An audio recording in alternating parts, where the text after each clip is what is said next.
Luka Nation, you are all in for a treat. So, as promised, we wanted to do something very special. So, we're aware 80-90% of you guys listening, the thousands of listeners every day that join us, thank you, weren't able to be in AC with us, right? And there was deals to be had, there was connections to be made, there was, experiences, all that stuff. And we wanted to do a series similar to what we did last year, but maybe a little bit more condensed, where it's 20 to 30 minutes and you guys are able to tune in and get a pulse of the market, get an understanding of what happened in AC, maybe get prepared for next year's national, which I believe is in Chicago. So we're going to have a variety of guests.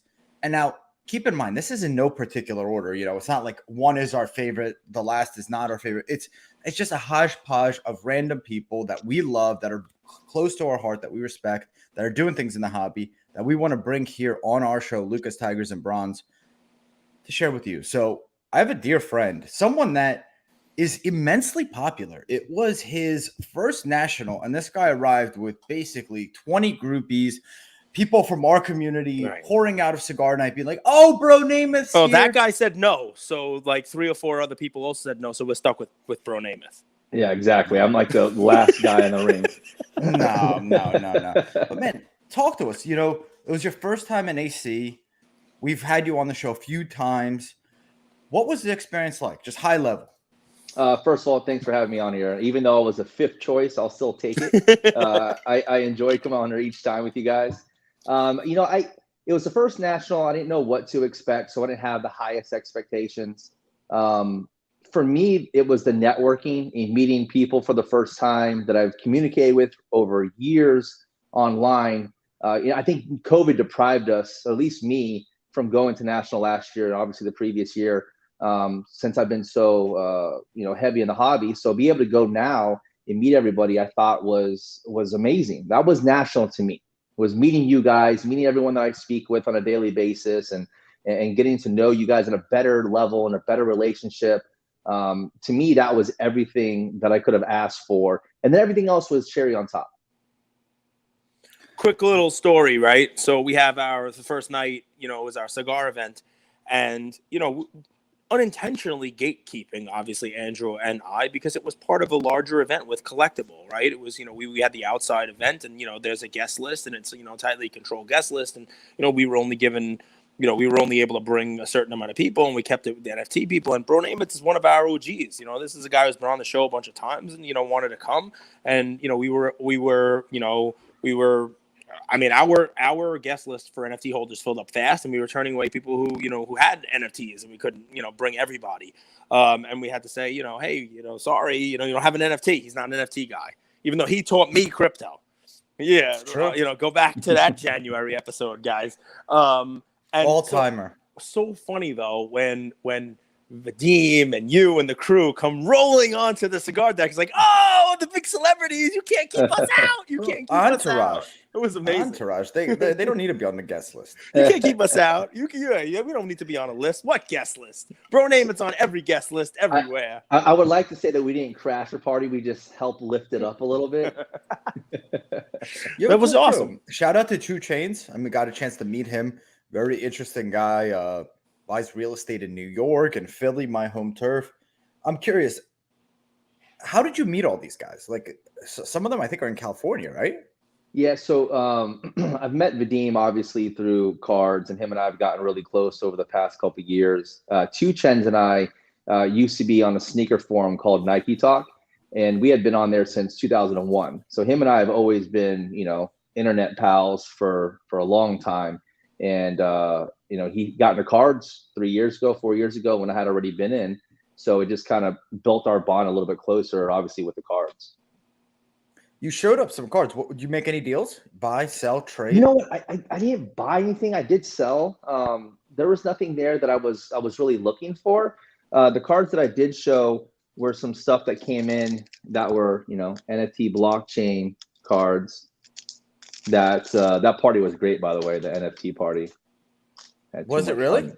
It really was. I had a great time at that party, from what I can remember anyways.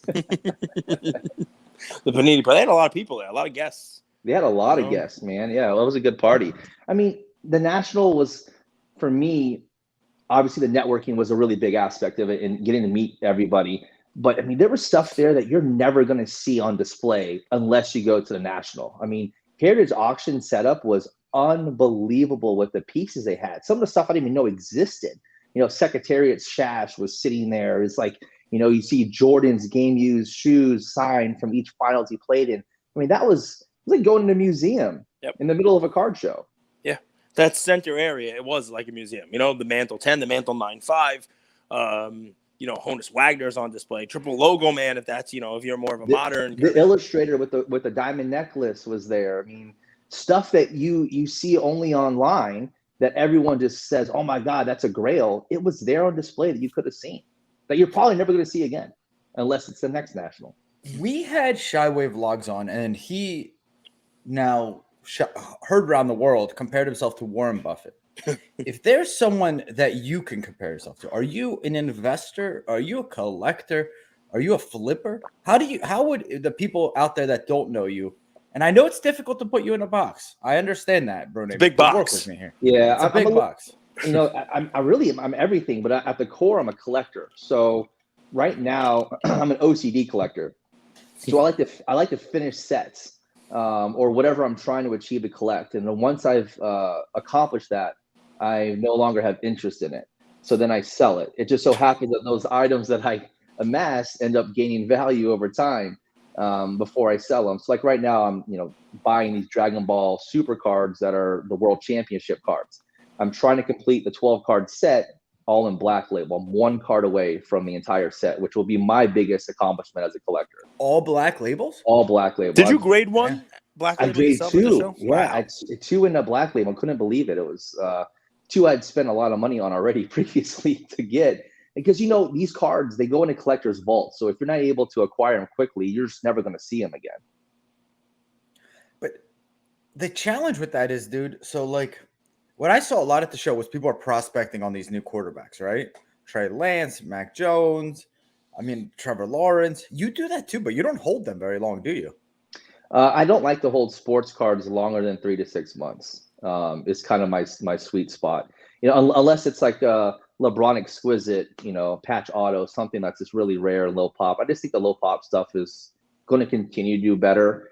Even the prospecting that I do is low pop stuff.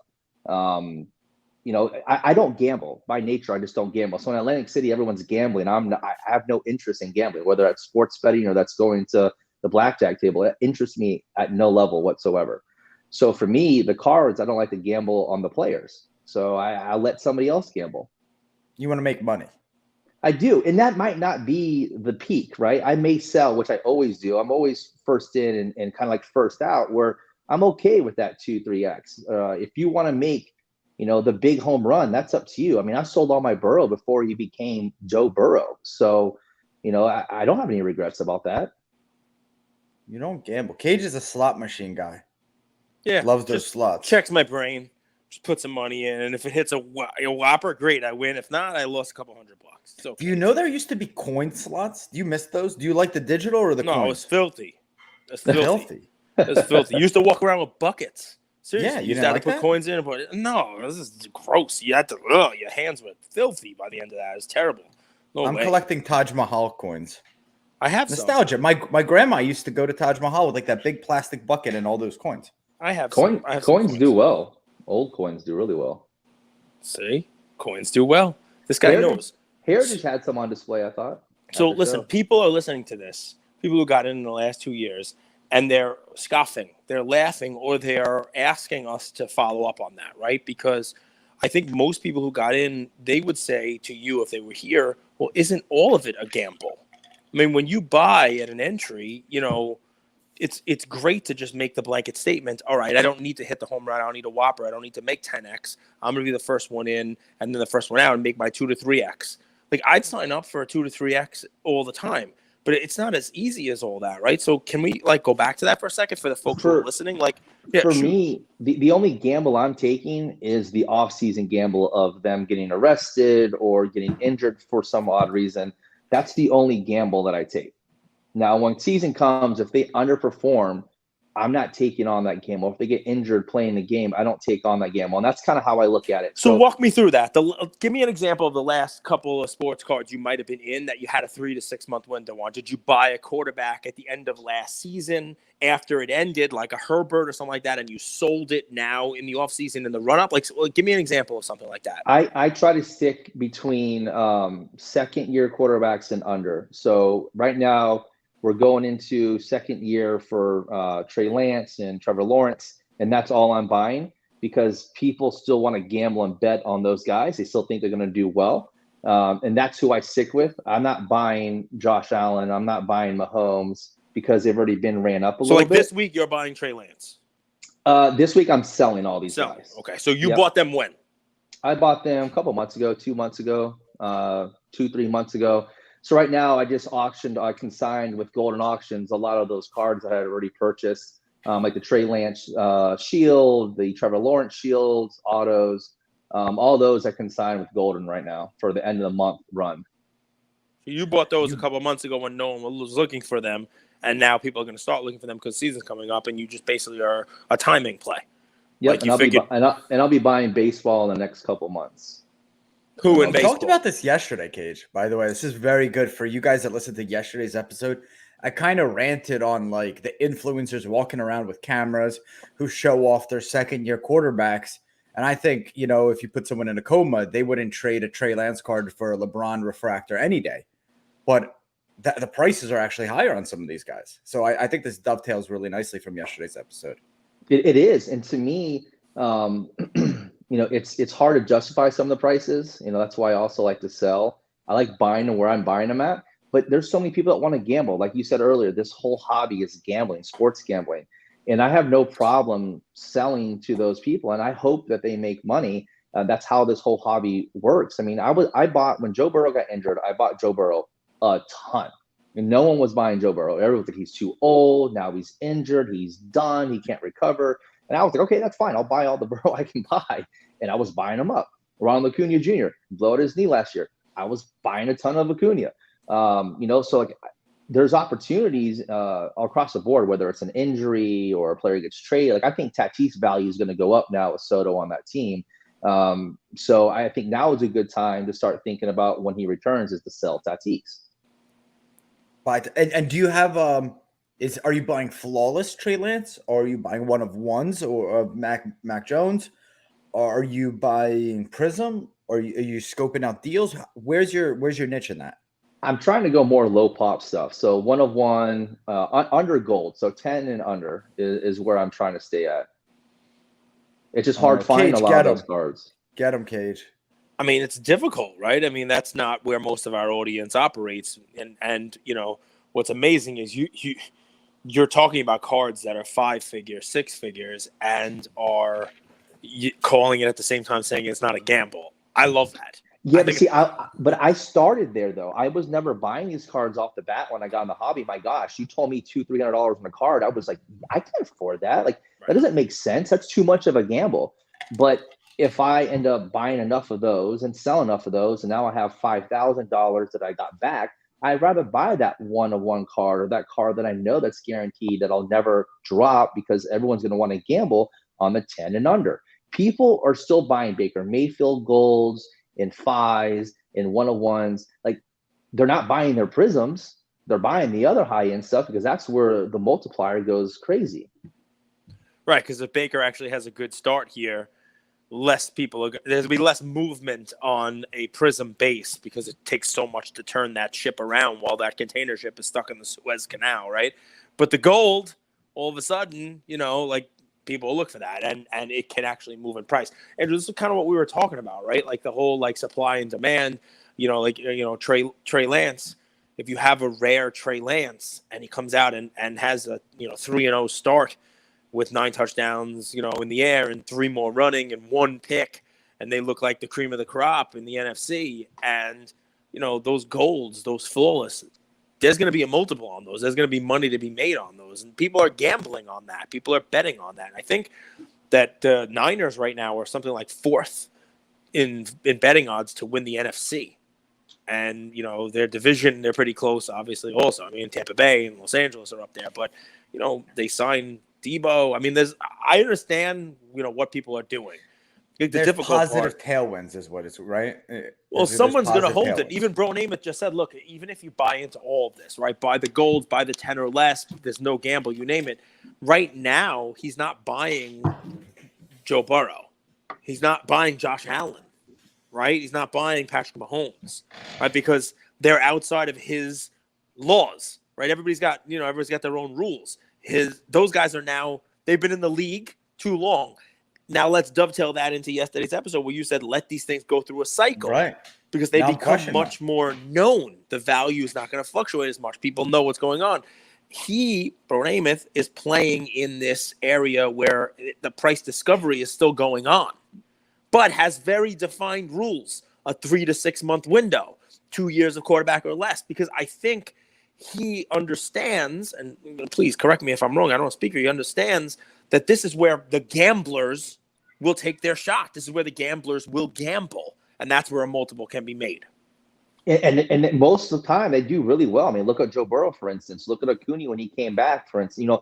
They do well, and that's fine.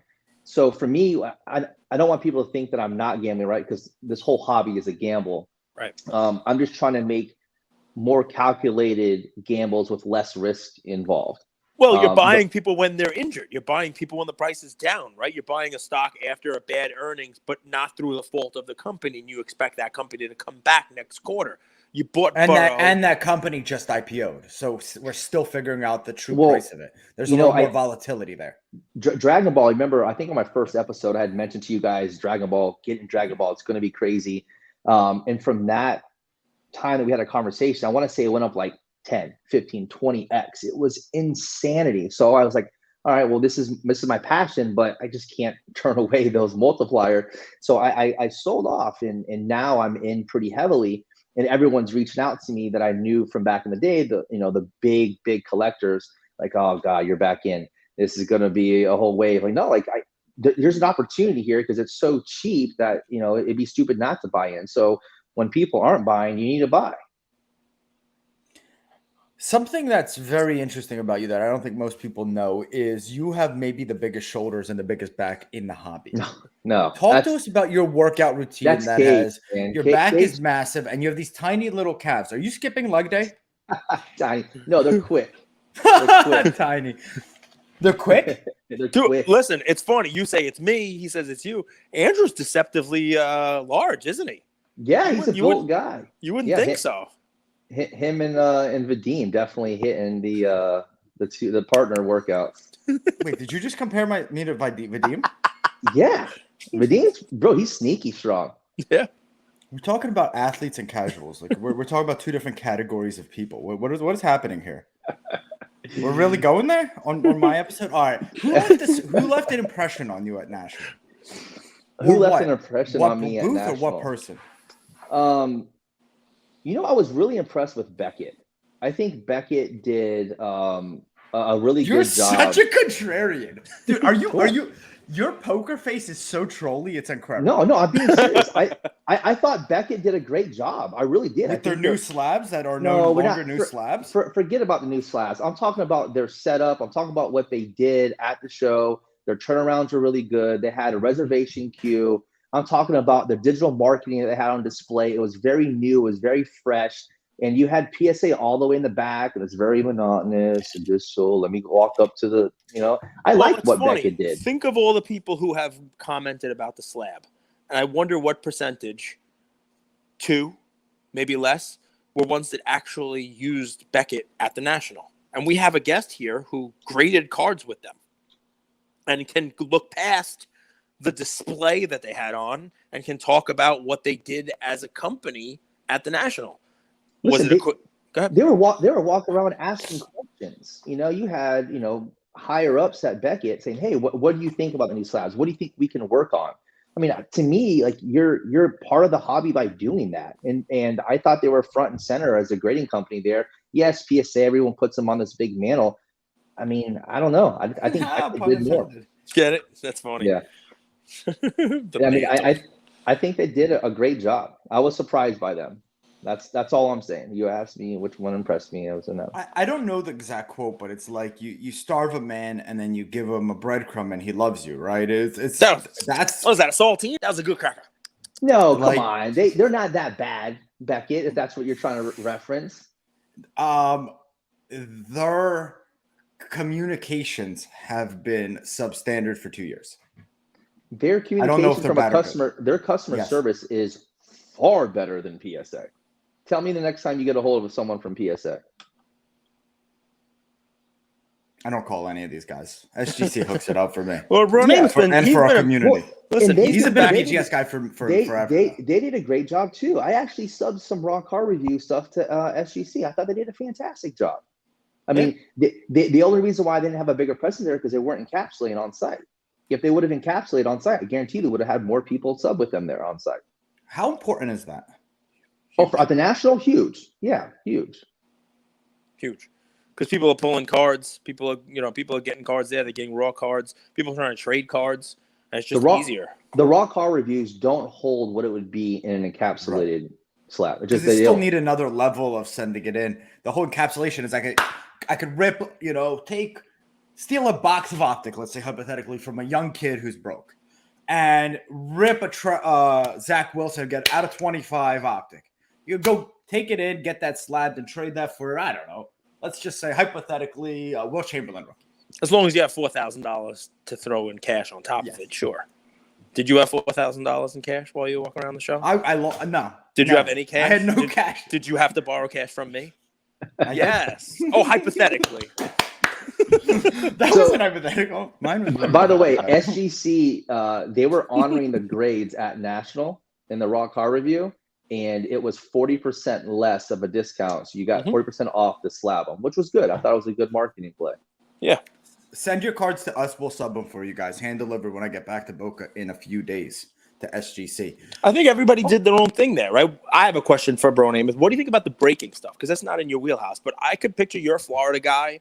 You're built like there are these cool trucks I see on the highway. These like college hunks, hauling junk. Like you're built like one of those trucks, right? Could we see you one day like a bare midriff? Like the abs out, breaking cards, yelling, "I got a Mac Jones base Gunrus!" No Woo! shot. No, not so you. are you asking me breaking if I'm in favor of being someone that breaks with people, or if I want to be less a breaker? that? This was your first national, which is cool. Did you venture over to that breaking section of it? And I did. did. What'd you think? So first of all, if you want a reception, that was the best place to get it in the entire show. You walked over there, you had better reception on your phone. I thought it was smart the way they set it up. I thought having the Breakers Pavilion was smart on that side. And then you had the whole showcase in the middle and the vendors on the other side, and kind of like the higher end vendors wedged between Breakers Pavilion in the middle. I thought it was pretty smart the way they set it up. Yeah. I got to give a shout out. I would be remiss if I didn't. We get a chance to work with a lot of people. There's a lot of people who are the front facing, the face of this. And there's a lot of people that we don't even realize that go in to make the behind the scenes happen. If you guys don't know, Josh from Whatnot was the one that put together.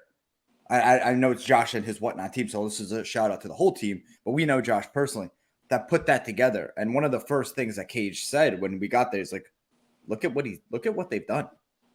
Look at what's not done. No one's done this type of vibe before at National. It just takes the show to another level. That way, when somebody like Bronamath goes to their first show, they learn from each successive show. You have the corporate area, and the corporate area had carpet. There was no carpet anywhere last year. And you knew you were venturing into the fancy heritage golden lounge. There was carpet, like the breaking stuff. What? I tried to go there, but there was someone sleeping on the couch, so I'm not going to disturb it. Leave Laura alone. If you wanted your ankles and knees to feel better, you had to go to the tops area because their carpet head down was the most comfortable in the entire show. It's like a pillow on your feet. Cage tried to introduce me to someone to play some video game. You're like, hey, go talk to her. I'm like, I'm actually making deals, Cage. Please don't disturb me. Yeah, the tops area. Yeah, tops area was awesome.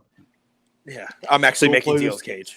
Star Wars trivia game. Star Wars trivia, yes, with a nice young lady who said she was bored. She was balancing on a chair. and Yes, at one she point was was going to fall and bored. crack her head. So I said, Andrew, Brony, go say hi. You know, like go. No, I gotta enough go with make this deals. pleasantries and all this Dude, kindness. I know you're a business you could guy. have said hi to the people outside, in the back alley in Atlantic City. They would have loved to have said hi to you. They're more my people. That's my West Philly folks. I He know how to did. talk to That's them. where Take he care was of them. parking. That's where he was parking. Yeah. This guy, he couldn't find a no parking sign that he didn't like. That's it. Oh, no parking? That means Andrew parks here. The convention center was great. The show I thought was set up well. I know a lot of people hated on it. I thought it was set up well. I thought it flowed well. I think the displays were fantastic. I thought the convention center was perfect to hold such an event. It just was a shame that between the convention center and the hotels, it just was not pleasant whatsoever.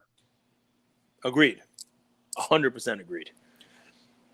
What else didn't you like? Because I know we were pleasant. You're a positive guy, but is there anything that let's say you're running national in 2 years, 1 year, what would you do? Anything you would add? I'd be aggressive and say you have to list everything at comps. I think that's fair. I think, there was some stuff that was just ridiculous, man. I mean, I understand that vendors are going to set up and price what they want to price, but at the same token, don't talk crap about the show saying, hey, you couldn't sell anything when you were priced up 300x on something. Andrew saved a lot of time. He used my trick, right, Andrew? Mm-hmm. You walk up to the table. Tell him. So you find a card on the table that you know the price of, that you know what recent sales are, and you ask the dealer what the price is, even you have no intention of buying it. Whether it's an Acuna, Topps rookie PSA 10, something that there's been a lot of recent sales on. The comp's $100, and you know it's $100. And if the dealer says, all right, well, that's been around $100, I could do 90 or 95 or even 105. All right, this is a table that is not a complete waste of time. But if you say, hey, how much is that Acuna? And they're like, 135, 140, 150, you just, oh, thank you. And you move on to the next table. Because you know that's somebody who's not going to be reasonable with their pricing. And there's just so many tables. So you got to do that to all 5 million that were set up. Well, that was now 30 seconds. You get it done. Yeah. You know what I mean? Yeah. Boom. That's if you see something you like at the table, right? But all right, Cage, I'm going to go. But Cage, how much easier is it sitting at home and negotiating with people online or eBay or auction houses than it is walking around all day long? So I'm with you. You said I didn't buy much stuff. I didn't buy much stuff either. A national now, it's been a tradition. I got 2 years running. I've been at 2 nationals. I got to make a deal with Sasha T. Right, so that's going to be a thing. He still hasn't convinced me to do like a dice roll, to split the difference on a deal. He was trying really hard, but it's enough degenerate gambling going on in the space that I don't need to add that. Him and Mealy Pops are my favorite 2 people to do deals with. Man, they're the easiest. Because I walked up to Mealy Pops. There was a PSA 10 Brady. It was listed at $275. It was probably $230 card. I said $200 for your boy. We got a deal done in 5 minutes. Easy. I put a lot of value on the on-site grading. I really did. I thought that was well worth the trip. If you had a lot of high-end cards, the on-site grading is worth the trip alone. Talk to us about your new business, if you don't mind. Yeah, the Slab Exchange app. Please. I appreciate you asking. So it's going to be a trading platform. It's going to be an app. It's going to be where users can connect and have your own profile set up with certain items that are slabbed, whether that's comic books, cards, tickets, action figures. What I want to do is bridge that gap between collectors. So many times I speak to comic book collectors and they're telling me, man, I want to get into cards. I just don't know what to buy, or it's expensive and I want to liquidate some of my comics, and vice versa. There's a lot of card guys that want to do the same thing. So we just want to bridge that gap and allow the users at the convenience at their home on their phone, not having to go to National and haggle, to be able to do that at home. That's simple. So Slab Exchange, download the app, follow you on Instagram. Give us a follow on Instagram. I'd appreciate it. The app is coming out very, very, very soon. We finished up the Apple side. We're on to the Android side, which is wrapping up right now. We just have a lot of stuff built in. So we built in the API for UPS for shipping. So when a trade's committed or you guys want to buy or sell on the app, you'll be able to have shipping label right there then for you. You print it out, you can scan it, however you like to go about it. But everything's going to be through the app. You'll be able So to it's take like photos. like an escrow. It's like a third party, Correct. Are the funds also done through you guys? Correct. So you'll be able to have a wallet in there as well. So if you wanted to go ahead and have a wallet where you sold something and then go ahead and use it to buy something else, you can. If you have a card that's $1,000 and I say, well, I have a card that's $500, do you want to commit this trade? I'll give you $500 cash on top, and then we can commit the trade based on Use that. the wallet. Okay. Yep. Are condoms required on your platform? They are not. Okay, We are all about safety. However, those are not the contraceptive that are required. If I give you 3 companies after national, I'm giving you equity in them. You take 2% in those companies. Anyone that was there. Well, anyone pick 3 that left an you impression on you. You could pick 4. Number 1 has to be us. Luka's Okay. The Luka Nation All Network right. is So number one. number one, Everybody number 1, Luka Nation, because they threw a hell of a party. Number 2, and you're gonna call me a fanboy, it's gonna be Beckett. I think Beckett's gonna have a resurgence here. Well, before you go on to number 3, we've had you on enough times where we've actually seen the Beckett love wax and wane. You were one of the guys who originally was, I go to Beckett, they turn it around, I sell it.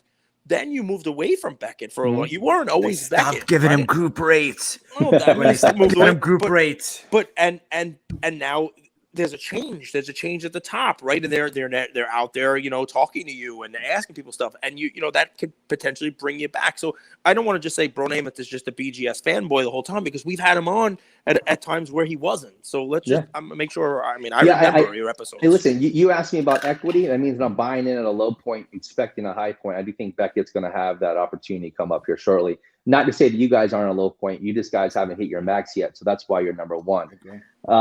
Number 3. Wait till we add in marketing superstar. Forget about it. We got to have a cameraman. And we get Andrew a virtual assistant. He's been asking for that since episode 3.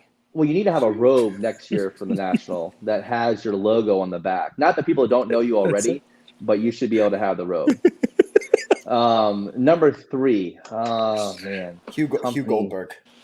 That's it. Andrew Hefner. Number 3. He's buying Beckett again. I want to say whatnot. I want to say whatnot. He's buying himself out of the back. Hey, well, if you want to give me 4%, I'll double up. I want to say whatnot, but they just had a huge valuation, so I'm not sure how much higher they're going to go.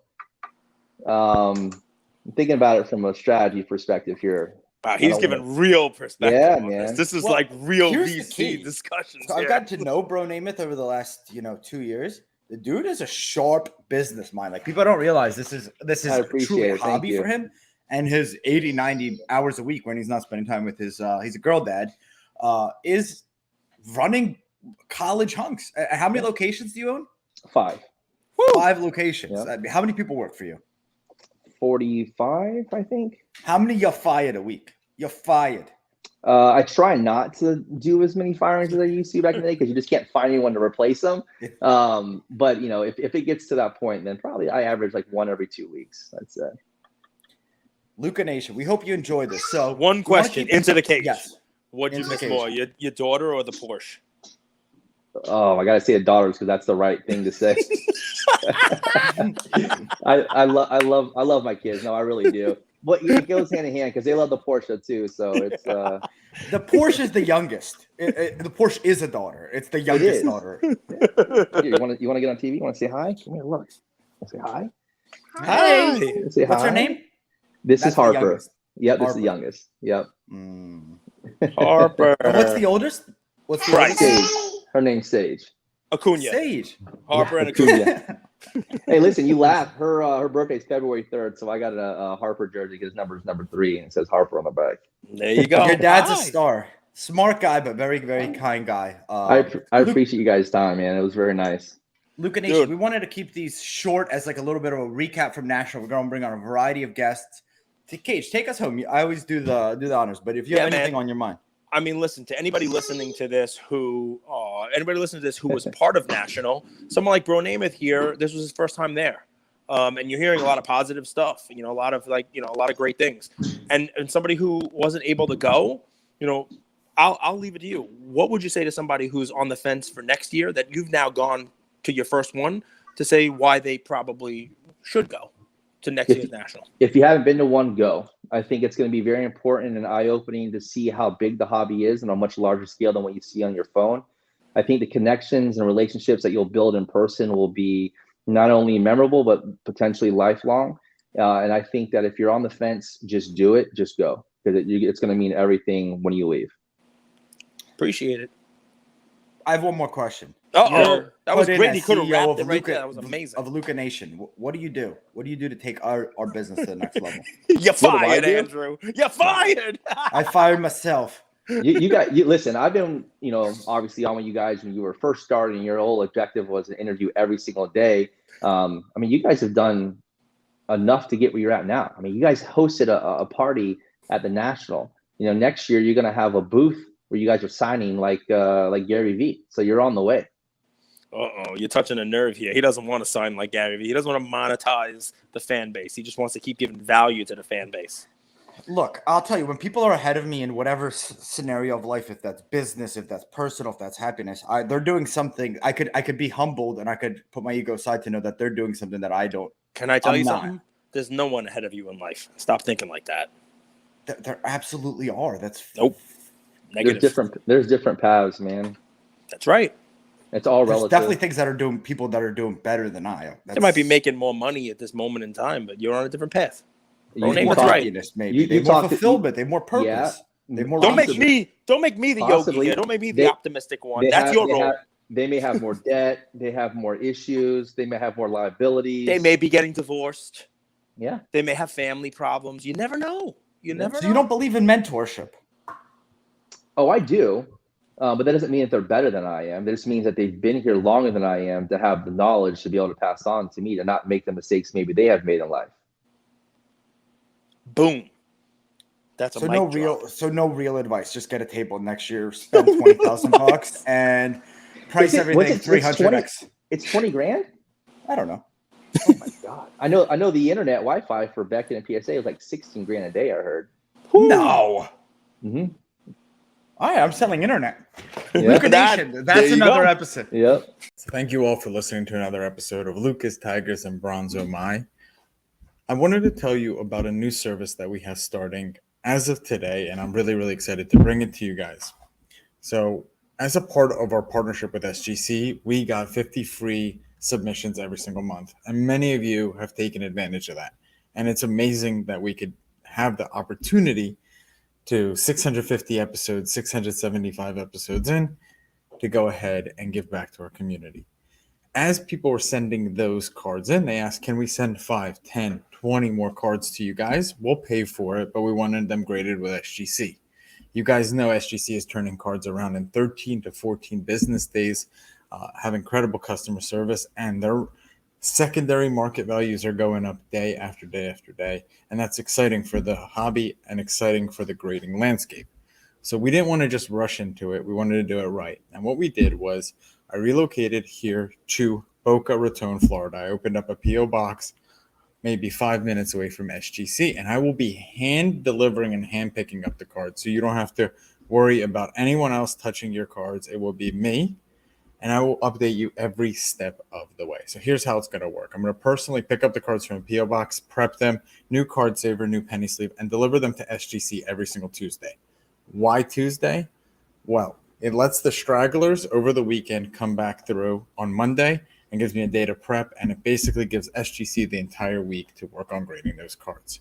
Once your cards pop, only then at the end of the process will you be paying for the service. It's $25 per card, simple as that, and the turnaround times have never been faster.